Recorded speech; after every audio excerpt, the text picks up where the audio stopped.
সুপ্রিয় দর্শক, অদ্ভুত বাংলা থেকে আমি রাজিউর। এই মুহূর্তে আমি অবস্থান করছি নারায়ণগঞ্জের আনন্দবাজার নামক এক স্থানে। আমার পেছনে যেই নদীটি দেখতে পাচ্ছেন সেটি হচ্ছে মেঘনা নদীর জলরাশি। মেঘনা নদীর বিশাল জলরাশি ঘিরে আমাকে রেখেছে। আজ থেকে আমি বাংলাদেশের 64 ডিস্ট্রিক্টের নদী ঘুরবো এবং নদীর গল্প আপনাদের শোনাবো। আর সবচেয়ে মজার ব্যাপার হচ্ছে এই নদী ঘোরার পেছনে আমি একটা টাকাও খরচ করব না। আমি একদম বিনামূল্যে বাংলাদেশের 64 ডিস্ট্রিক্টের নদী ঘুরে ঘুরে আপনাদের দেখাবো।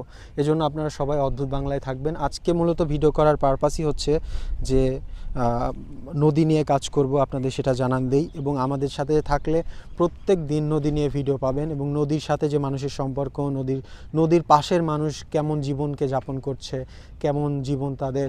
আমরা যেমন এই যে এই পাশে দেখতে পাচ্ছি একটি জেলে জাল ফেলছে, নদীতে জাল ফেলে মাছ ধরছে, এই যে আপনারা দেখুন। তো এইটা থেকে আমি উপলব্ধি করতে পারি যে নদীর সাথে তার একটা দারুণ সম্পর্ক আছে। এভাবে আমরা নদীর গল্প শুনবো, নদীর মানুষের গল্প শুনবো, শুনে শুনে আমরা সেইগুলো আপনাদের দেখাবো। তো আমাদের অদ্ভুত বাংলার সাথেই থাকবেন।